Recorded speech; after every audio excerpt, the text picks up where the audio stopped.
Being a very deep cricket enthusiast and now somewhat involved with the sport, I see with admiration the rise and rise and rise of Virat Kohli. I see his energy on the field, I see his energy off the field. I see the way he's transforming and rewriting the rules of the game. The T20 format, 140 to 160 was par score. He's redefined it. Now 190 is subpar. 250. 250, 240. There is something within him that propels him more than others. There are many people who are talented. There are many people who have this ability. But there are few who realize this ability. What is it that takes one to realize that he can do a little more, he can inspire more, he can create more, he can create new standards? Is there something from within or is it something from outside? What is it? I've also been watching Virat Kohli with interest because I've seen every great batsman in the last 45 years. Very few have hit the ball the way he's hitting it. Probably the only other person that I can think of is Vivian Richards, who used to hit the ball like this. I think he was the only one who was striking the ball the way this boy is striking today, which is very rare. Most people who have watched only cricket on the television don't understand this probably. It's one of the most dangerous games on the planet. A hard ball is coming at you over 130, 140 kilometers per hour, and this is the only sport where the ball is pitched and it swings this way, that way, which gives you a fraction of a second to make your decision how to handle that ball. It's a very dangerous game. You must… you know, the bowling machines, they may be there in Calcutta, yes? The bowling machines are there. Young man, I'm telling you, don't try 140 kilometers.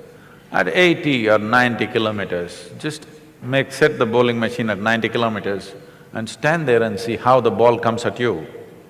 It's crazy, okay? So every ball is different, the way it's coming at you, so it needs to be handled. Everybody who's there, we must understand, is very good.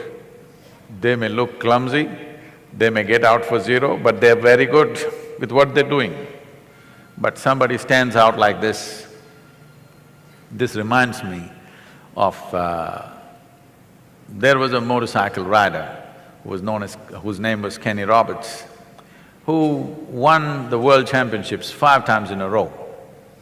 People couldn't believe it because you have to win 16 races across the country to get to the championship. All the machines are prepared by the top companies and the talent is at the highest level. But winning 5 in a row was considered unprecedented and impossible.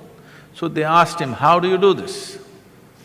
So he said, I go out of control with control. I understand that very well. I live every step of my life like that, always out of control but with control. This is what everybody is seeking. They want little madness in their life, but they don't want to go insane. But their longing for safety and security makes them insulate themselves from that little madness. Then they wonder, what's happened to my life? It's become boring and no good.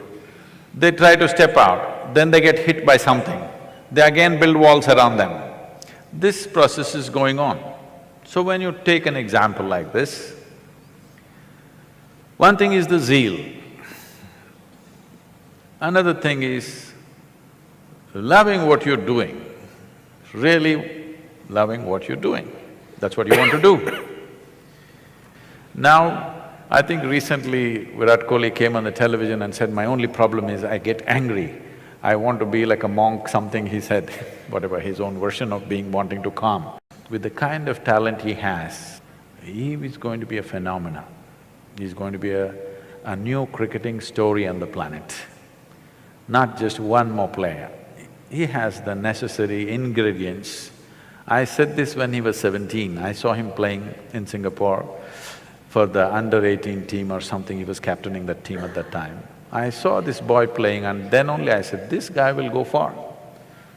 And then he vanished out of my radar for almost 5, 6 years, and then he surfaced suddenly one day in the test in the Indian team, and now he's going the way he's going. If he learns to be a cool fire, not a fire that burns him up, then he will do things which probably has not been done for a long time.